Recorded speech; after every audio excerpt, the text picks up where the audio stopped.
Hi, how's it going? This is President of Collinwood for YouTube. Back with the Dark Shadows video for you guys and gals. This is the Supernatural Part 4. So I left off last time with the introduction of Dr. Julia Hoffman coming to help Barnabas treat his vampire ailment. And she's going to do that through giving him injections. You could make the case that before Dr. Eric Lane that Dr. Hoffman was using a bit of science in a sense, more in a sense she was using medical science, modern medical science, if you will. So you might say, what does this have to do with the supernatural? Where does the supernatural come into the fray here? Well, Dark Shadows has dealt with ghost. It's dealt with a phoenix. We have a vampire, right? And the vampire is still very much going on. They introduce a new ghost in Sarah. I mentioned Sarah, I believe, in my last video, Barnabas' sister. But that's not the only thing they're going to introduce here. And I'll get into what they introduce here in a moment. But I want to touch on Sarah a lot. Because really, Sarah leans into the one thing she knows Barnabas has trouble doing, trusting people. And what she does is she uses David. She doesn't just begin playing with him and talking to him. She begins dropping subtle hints at David that, there's something wrong with Barnabas. She says I'm in a dream state, Barnabas coming up out of a coffin. You have you have Willie seeing Barnabas. And at first, when Barnabas hears this, he thinks, well, I told you to keep David away from her. He goes, no. It wasn't David. It was this little girl. It's a little girl, looked to be about 9 years old. And Barnabas is like, there's no 9-year-old. So Barnabas' spidey sense is sort of tingling a bit. Even though he denies it, you can kind of... Fred plays this beautifully, by the way. The look on his face is at first, wait a second, and then it's denial. The verbal and look, the way he does his blocking, he does such a great job of blocking with his body and his face that you can't help but admire the way he's portraying Barnabas. He does such a great job. So, Dr. Hoffman has not seen Sarah yet. And really, Sarah doesn't want to show herself to Julia Hoffman yet. This is a smart, calculated decision by the writers to play with this character, to have her... in a way, it's like shadow boxing.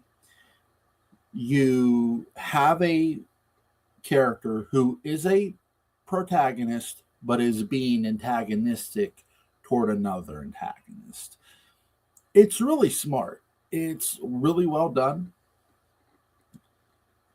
Now, what really hurts Barnabas too is, and I've talked about trust, Barnabas does not trust Willie Loomis, and he definitely does not trust Dr. Julie Hoffman.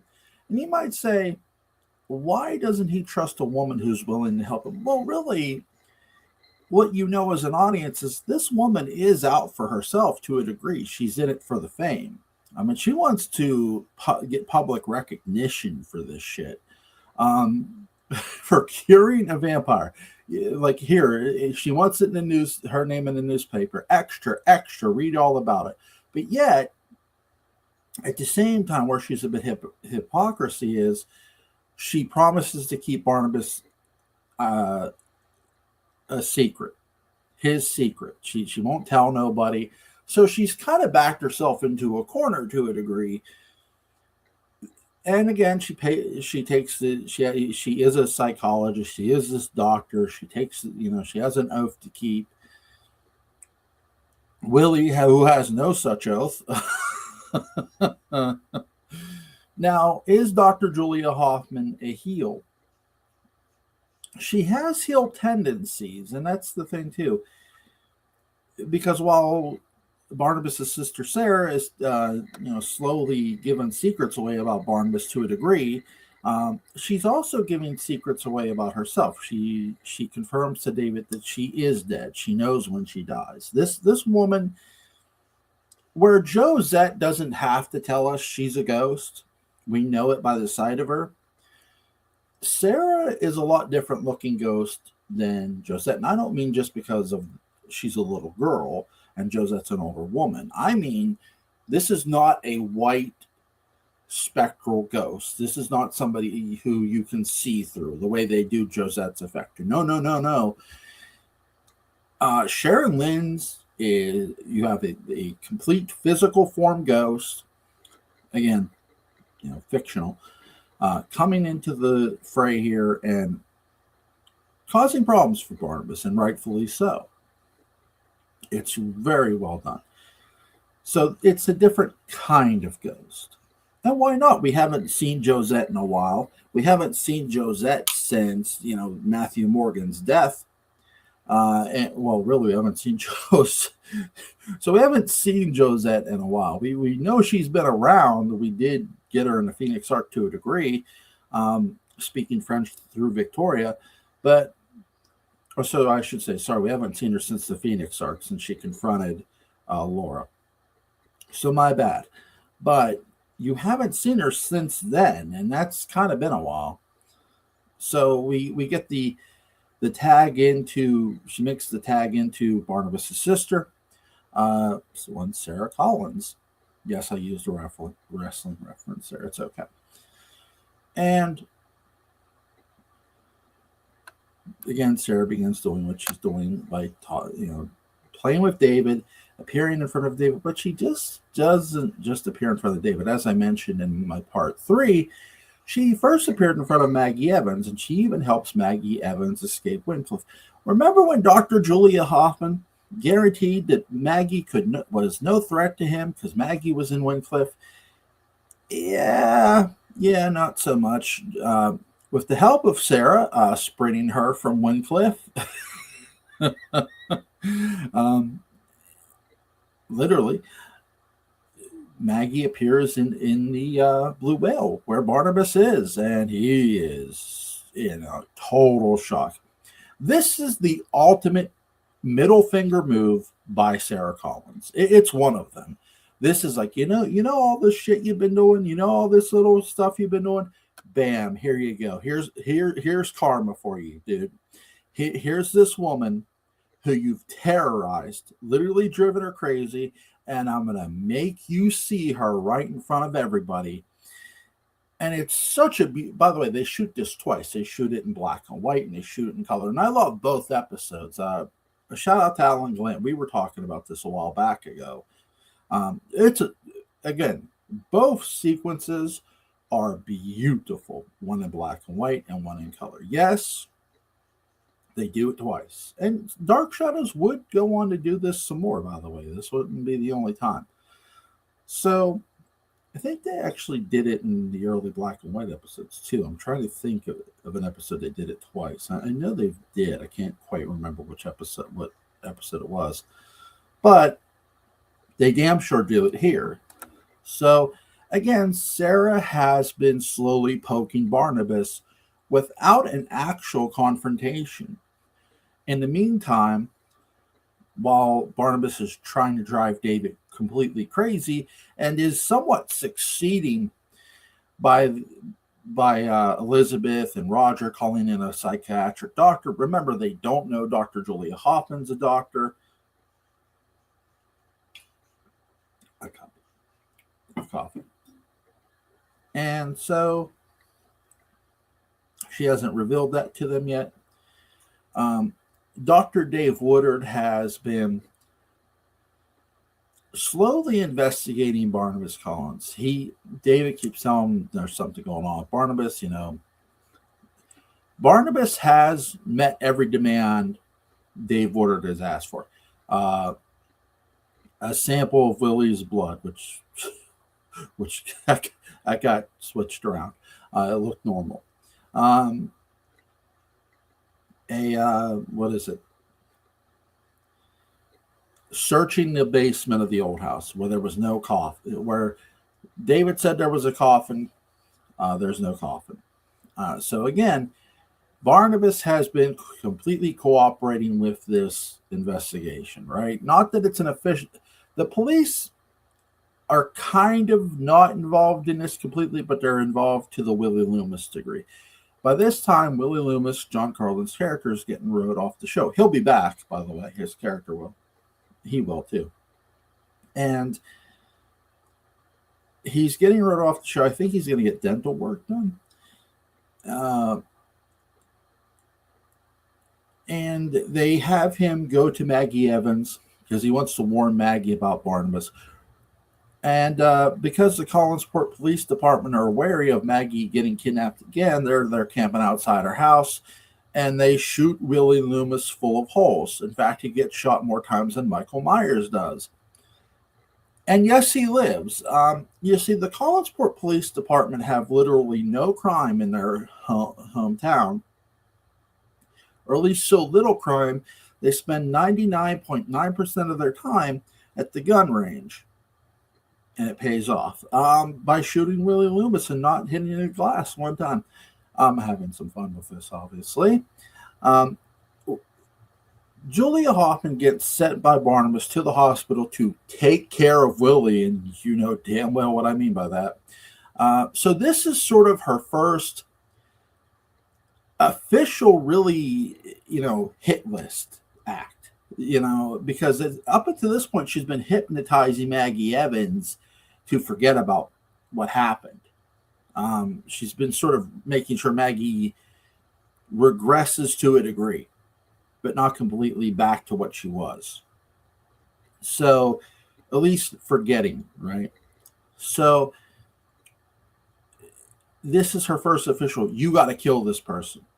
You got to kill Willie Loomis. And I mean, it is Willie Loomis. He's been a thief. That's how he discovered Barnabas. He was not actually looking for the vampire.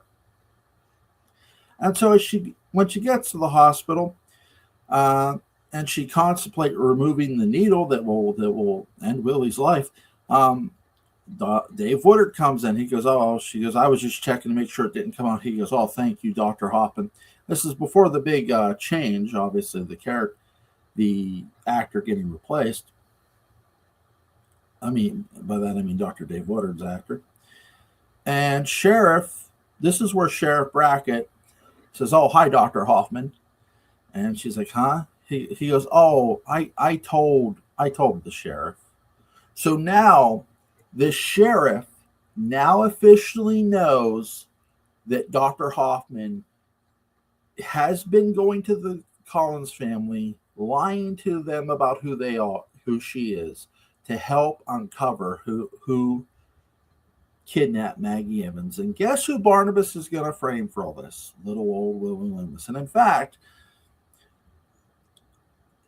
you get Maggie Evans' ring underneath a candlestick because Barnabas knocks her with the candlestick. Oh, look, and they ask Barnabas would he amend some of his statements, and he says, he did come and work for me, but he was, maybe he was more later than what I realized. That's his backpedaling. And I gotta say, for all of Barnabas's backpedaling, the police, because of his last name being Collins, do not call him out on this hard enough. Yay for the police department. The Collinsport Police Department are becoming as bad as any other police department. Let's just chalk it up to them. They always told us the truth, right? Oh my God. So there is that. Now Dave Woodard's character, his actor, gets replaced because he went on strike. So enter Peter Turgeon, and Peter Turgeon turns up the antagonist switch. Rightfully so. We kind of need somebody to press hard on Barnabas because Dr. Hoffman isn't doing it. Burt Devlin, by this time, is been killed off, or dead, if you will. His character was in a plane crash. So Mitch Ryan's character and Anthony George, who replaced Mitch Ryan, that character's been wrote off the show. And really, they were running out of stuff to do with him, really. I mean, come on. So now, I did like Anthony George's performance. I don't think it was bad. Um, Now, Anthony George is going to return as Jeremiah Collins, for those who don't know. You also have this, when they call him the psychologist, Dr. Dave Woodard, I almost said Dr. Peter Turgeon. Dr. Dave Woodard, who played by actor Peter Turgeon, who is there as the psychiatrist is describing what David sees. Oh, he sits up out of his coffin with his fangs a bear. He comes to the realization, wait a minute, that's what's been going on with it. It explains everything. The blood disappearing from the victims being very weak because of having no blood, the calves, the animals that have been drained to death. It explains everything that we have a vampire in our midst. Now, they still have not said the word vampire on Dark Shadows. In fact, that will not get said until they go back in time to 1795, which this is going to lead into that. And then I'm going to talk some 1795 because I got to get into the other supernatural aspect here. The witch. Peter Turgeon's death is a catalyst. And by catalyst, I mean it's a decision that's going to lead down a real heavy road.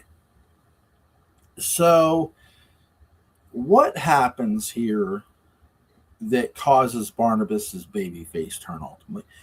Really, because you can say Barnabas takes the needle and kills Dr. Dave Woodard. That's almost unforgivable, right? We can't forgive this guy for killing Dr. Dave Woodard. And shout out to my buddy Chris Fred, because he came up with this one, and I applaud it. And I use it here frequently. It's very good. Listen, Peter Turgeon's a great actor, but it was only Peter Turgeon. Okay.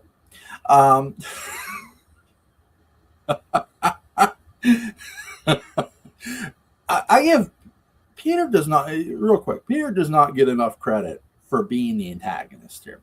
And really, I think that's what's kind of swayed the audience. It's like, wait, he's kind of being antagonistic about all this.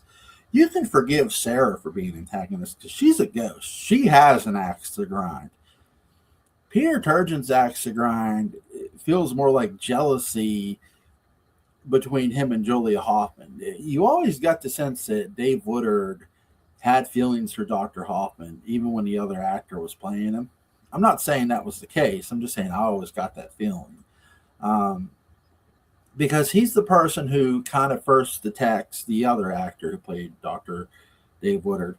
When Julia Hoffman, when they reveal Willie Loomis is the guy who kidnaps Maggie Evans, not that he was, that was our buddy Barnabas, obviously. When you get into this, Dave Woodard deducts two things. One, he understands why Julia was afraid to tell because it was Willie Loomis, and maybe she feared for her life to a degree.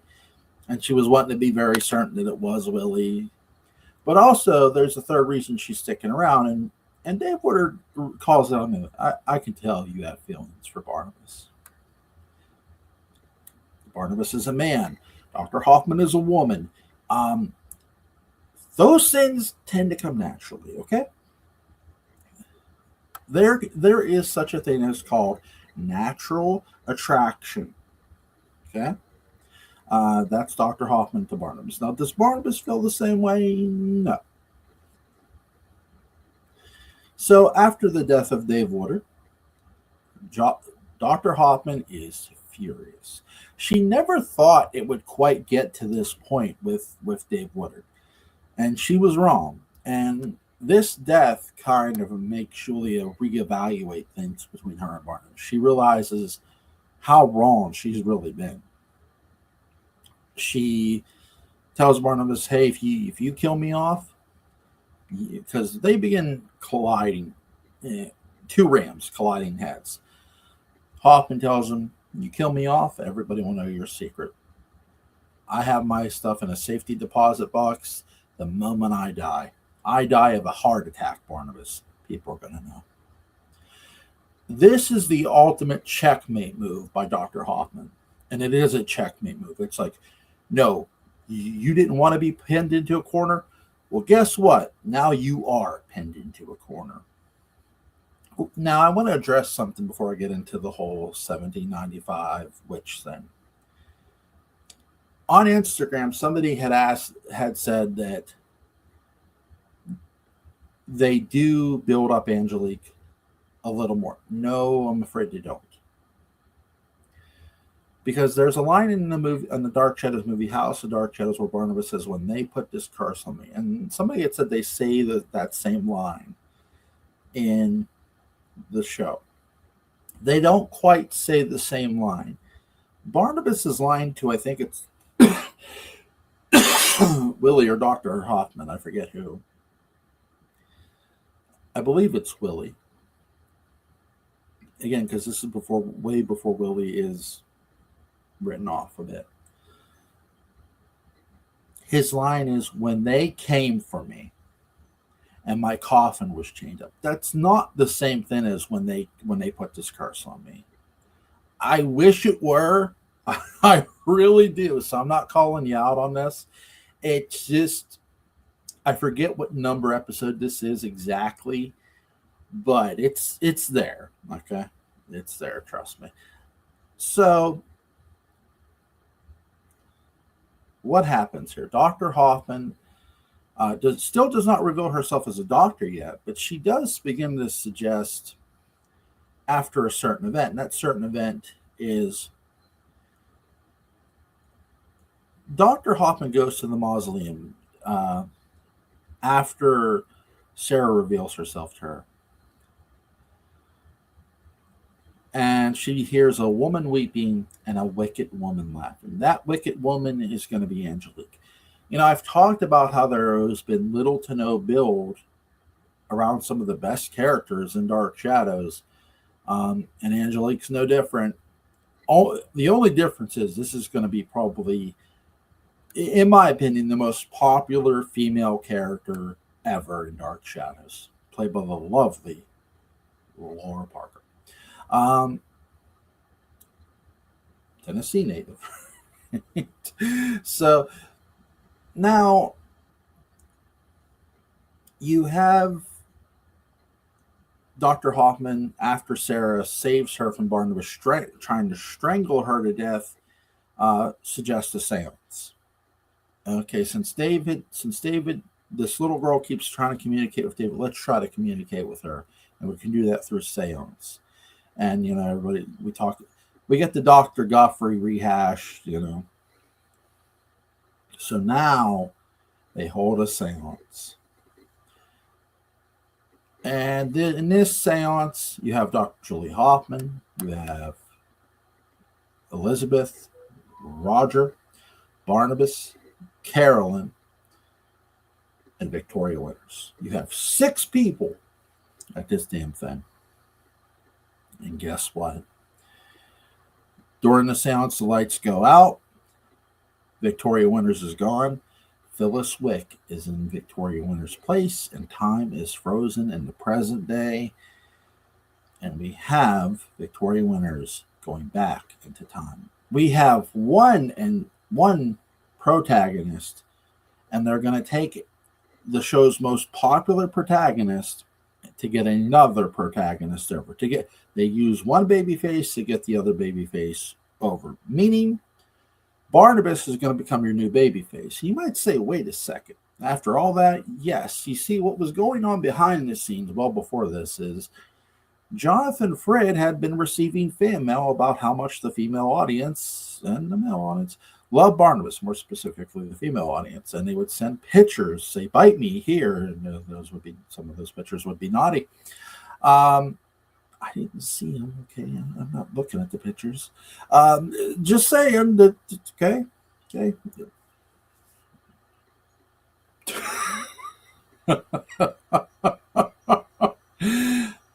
Just saying. So Dan Curtis, the show's creator, and the writers realizing, okay, this guy is more than caught on. We got to make a change. Now, when I say change, Barnabas was already somewhat sympathetic. but they had to kind of convert the character over to a baby face, a complete. Now you might say, is it a white meat baby face? I mean, it's a baby face who does bad things to bad people, and that's how they're going to portray this, guys. This is as old as time. It's not the first character to do it. Um, read the Shadow. Read the Shadow, right? That's always, anti-heroes have always been a thing, even before an really the Shadow kind of invent, I would dare say, may have been your first anti-hero. I could be wrong. Probably there was, I think Solomon King came before him. Again, so don't hold me to that, but hey. Now, Victoria is back in the past. The Barnabas of 1795, who is seen during the daylight, because he's not a vampire at this point in time, answers the door and doesn't recognize her. Why should he? Because the Barnabas of 1795 did not know the Victoria winners of 1968, or 67, if you will. But still, that begs the question, what the hell is Victoria Winters going to do in 1795? Well, my friends, in a way, she's going to take the place of Phyllis Wick, though she is not Phyllis Wick, and that gets pointed out in the frame of the story. In fact, it's Naomi Collins, who is played by Joan Bennett, who also played Elizabeth. That is not Phyllis Wick. I know what Phyllis Wick looks like. Though Sarah, who is alive and well in 1795, she is not a ghost here, says, that's my governess. So there you go. Lieutenant Nathan Forbes reads the wedding invitations that Barnabas Collins is set to marry Josette Dupre. Now, in the Collins family history book, Victoria Winters always read that it was Jeremiah that married Josette. And when she hears the year 1790, in the year of our Lord 1795, Victoria Winters does what any woman would do in her situation and faints instead of screams. Screaming's overrated? Maybe just a little. So, just a little, right? So you have Victoria Winters waking up to Abigail Collins, who doesn't like her presence, who feels this woman is a witch, who, Abigail doesn't like anybody, whose not name is Abigail, who's prettier than her. She's very jealous of Victoria Winters' beauty, and a lot of people point that out. Jeremiah points that out. Barnabas points that out. By the way, Jeremiah and Barnabas are cousins. They are not brothers here. That would be the 1991 Dark Shadows revival. Enter, by the next episode, Angelique. Here is our witch. Angelique Bouchard, played by the lovely Laura Parker, is your witch. And to me, the best television witch of all time. But to be fair, during rehearsal, Laura Parker was like crying because, again, Angelique is in love with Barnabas. And Barnabas reminded her, she's a witch, right? They did not tell Laura Parker that she was playing a witch at first. So Jonathan did tell her. And they rehearsed it differently. And you get the scene that you get on TV. Now, you might say, does Angelique put Barnabas under a spell at first? No. My wife, when she was watching this with me, I give her a lot of credit because she's right. You can tell the two characters, the moment they see each other, you can tell the two characters had sex. That these characters had a romantic relationship. And she's absolutely right. And you can definitely tell that when Barnabas goes to Angelique's room, spell free, and the two lock lips willingly. There's no spell, there's no incantation. Barnabas definitely has feelings for Angelique as much as Angelique has feelings for him. So before you say, well, Angelique could never have Barnabas because Barnabas didn't want her, that's not true. That's not true. Now, the things Angelique does to get her men are a bit crazy and inexcusable, if you will. Um, she begins to slowly, and sure, not so slowly, she begins to twist the knife into where she informs uh, once the Reverend Trask arrives, she begins informing against Victoria that she went to the old house to the Great House, and I saw Lieutenant Forbes take food there. There's stuff like that. Um, you have you have her put Ben under a spell that Ben is now her servant, and Ben cannot say her name publicly. So anytime he tries to say Angelique's a witch, he can't utter the word. Um, you have Angelique not be able to resist kissing Jeremiah. Where Josette turned many men away, she does the opposite for her, where it's now Jeremiah will turn you away. Where because Jeremiah doesn't want anything to do. Like, what are you're going to marry Barnabas? What are you going trying to come kiss me for? Jeremiah does not want to get married, by the way. Jeremiah, when it's suggested to him by his brother Joshua, who's a dick, um, you should marry Millicent. No, Joshua. No, I will not marry Millicent at all. I will not marry my cousin. Uh, so, so there you go. It kind of does give the suggestion, though they don't actually say it, that Jeremiah may have been spurned in a marriage before, or cheat or whatever. We don't know what exactly happened, but still, at least not yet. Now, you have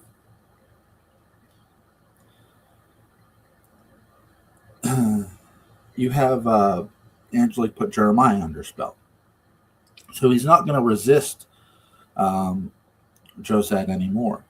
The two sneak off on the day that Barnabas and Josette are to be married, and they get married. They do not live happily ever after. Barnabas is furious at this. Angelique performs a spell that makes it where a voice that's supposed to sound like Jeremiah but does not sound like Jeremiah at all. Even Barnabas calls attention to that. Taunt Barnabas in the woods.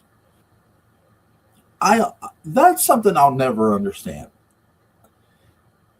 I don't understand why they didn't have Anthony George do that voiceover. I mean, you could still say it was Angelique who did it, and because it is. I mean, the audience knows what's going on by this point. They know there's a witch. They know it's Angelique. It's everybody else who doesn't know it. Um, and I do mean everybody else, every other character. So Barnabas challenges Jeremiah to a duel. And upon hearing this, Angelique is terrified because she realizes Barnabas is a horrible shot with a flintlock and places a spell of protection on his ass, causing him to win the duel and kill Jeremiah. Jeremiah dies. Josette hates Barnabas for killing Jeremiah and doesn't want to speak to him. Angelique does her little spell, performs a spell, takes voodoo dolls to a pin, takes a pin to a voodoo doll, and Sarah is suddenly in pain and hurting. And Angelique says, "If I could cure her, will you promise to marry me? I know something that could." And Barnabas, who is a man of his word, does make a promise. That's sort of where you look at the old early Barnabas and go, "Dude, really, this is what your morals are. You're a man of your word," which is great. It's like, really?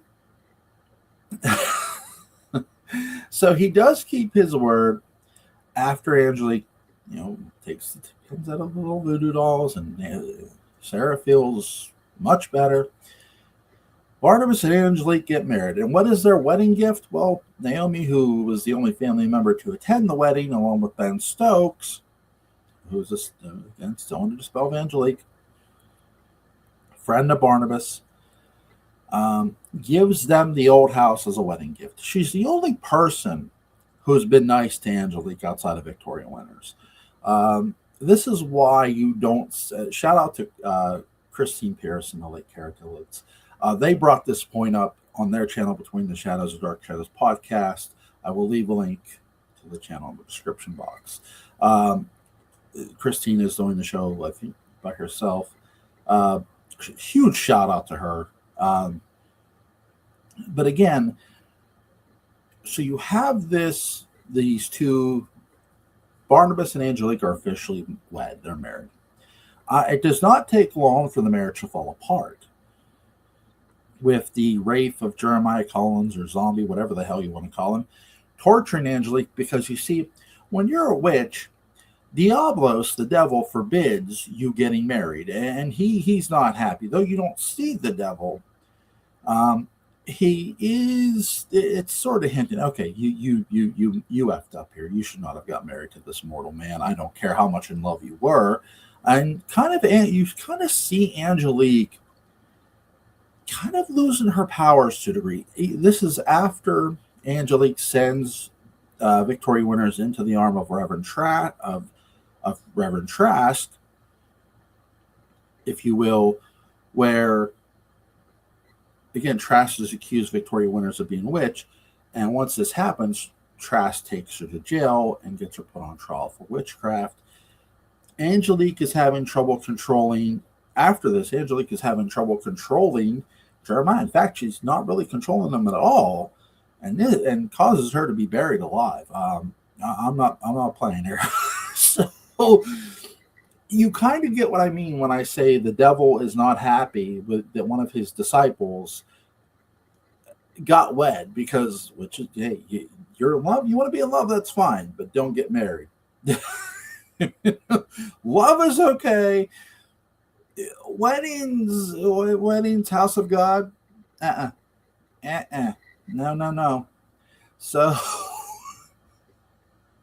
gosh, Dark Shadows. This is why you gotta love it, right? So, Barnabas, when Angelique was doing that spell with the whole Victoria Winters, Barnabas heard Angelique. So he begins to suspect that his wife is a witch. Lo and behold, he asked Ben, "Who's the witch?" You know who the witch is, Ben. I can't say it. I taught you to write her name. Write her name. And they do this beautifully. Ben writes V at first. He goes V for Victoria Winters. Now, Barnabas does not believe that it's Victoria Winters. He's kind of doing that on purpose. And then he puts Barnabas knew. Barnabas already knew in his mind, in his heart, that it was Angelique. A for Angelique. And he is furious at this, because this woman has done a lot of harm for all this, for him. He didn't ask for any of this. And that's sort of where they kind of paid Angelique Isabel. Barnabas's fury, really, at her. And he does take a knife and try to stab her. She stops him. She goes, "You hate me this much? You want to kill me? Think of the things you've done. I've done it for us. I've done it because I love you." And do you feel sorry for Angelique? I think you feel a bit sorry, but you also feel she's gone a bit far with all this, framing Victoria to be a witch, getting Jeremiah killed in a duel. It's pretty extreme. That's what Barnabas's feelings are toward this. You can say Barnabas pulled the trigger, but Angelique's they're both responsible, really. I agree with my buddy Patrick McCray. Shout out to him. You can't just get mad at Angelique here. Both Barnabas and Angelique have done a lot of wrong. Okay? Love the character, amazing characters, but they've both done a lot of wrong. And it's not over, because Angelique, realizing that Barnabas has no intention of staying with her, gets the voodoo doll and starts sticking pins in, saying, "This is your sister. I have it aimed at her heart. I will kill her." Barnabas, who has 2 flintlock pistols at his disposal, picks up one that is loaded and fires and hits Angelique in the shoulder. I'm also going to leave a link in the description box to the video where Angelique curses Barnabas. And Angelique does curse Barnabas. She goes, anybody who loves you who will die, and you'll have your Joseph, but not how you think. Barnabas gets bit by the vampire bat, and he slowly begins to die. Angelique, realizing what she has done and stupidly done, she realized, again, both these characters are not mistake free.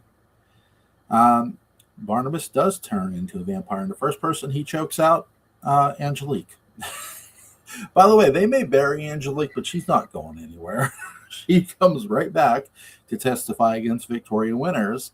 And not that they need her to testify, but it causes Ben Stokes to look crazy, and Ben Stokes' testimony to be irrefutable, because he does name Angelique as the witch at the trial, but his record is stricken because of how we killed her, he goes all off in the courthouse. Okay, I'm going to make a long story short here. Barnabas' sister dies of pneumonia because she thinks she sees Barnabas, and she does outside a window. She goes looking for her. Sarah gets sick and dies of pneumonia. Hugging Barnabas. Barnabas tells her, I love you. It's one of the most heartbreaking moments in the history of Dark Shadows. Barnabas' mother takes poison upon hearing that not just hearing he's alive, but seeing he's alive, and has been told by Lieutenant Forbes, who's now a heel, that he's the Collinsport Strangler. The only persons left alive in Barnabas' immediate family is his father, Joshua. His other family that are across from the sea, his cousins, Millicent and Daniel, are alive. And Daniel will be raised by Joshua to take up the Collins name in America, because Joshua has no more kids left. And I say that Barnabas doesn't trust Williams and Dr. Hoffman. Here's the reason. Joshua was a man of his work. This is why Barnabas was a man of his work. You are a product of how you're raised, usually. Joshua promises he will kill Barnabas. To Barnabas, I'll do it. But Joshua's starting to feel love for his son, because it's all he has left. Again, you would, if you were to bet money that if you were to ask Joshua Collins to do you in, you were going to probably get that done for you. He was that cold-blooded. But here you see you had been seeing the softer side of Joshua a bit at a time, chipping away at that hard exterior. And finally you see that softer side kind of break through when he cannot bring himself to shoot his son in the head or stake him. Shooting his son in the head with silver or stake him. He does not. He puts the cross in the coffin and chains up Barnabas for the next 200 years, at least well over 100. Barnabas won't really be released till 1967 on April 18th. Joshua does not get Victoria off the gallows. What gets Victoria off the gallows is time pulls Victoria Winters back to the future. With no DeLorean in sight. And Phyllis Wick goes to the gallows to be hanged. And they say, well, that woman, Victoria Winters, must have been a witch. Though Phyllis Wick was the one who was initially hung in the initial storyline. Daniel gets saved by Victoria Winters before by shooting Noah Gifford in the back. Noah Gifford was going to hurt Daniel. Lieutenant Forbes gets killed by Barnabas. Remember, everybody Barnabas loves will die. At one point in time, Barnabas and Lieutenant Forbes were almost like brothers themselves. There is that. Not that they were brothers, but still. 1795 plays out a lot like a Greek tragedy. Well, it's because it is a tragedy. Dark Shadows is no fairy tale, my friends. If you think you're going to get happily ever after, This is the wrong kind of story for you, but the right kind of story for horror fans like myself, because it deals in tragedy. For every moment of happiness that you think is happening, around the corner, tragedy awaits. So, links to Between the Shadows, Dark Shadows podcast is going to be in the description box. Link to Alan Galant's YouTube channel, Colin Sport After Dark, is going to be in the description box. Link to Patrick for Crazy Dark Shadows Daybook Unbound is going to be in the description box. And yes, a link to that clip, I promise, will be in the description box. You folks have a lovely, lovely day.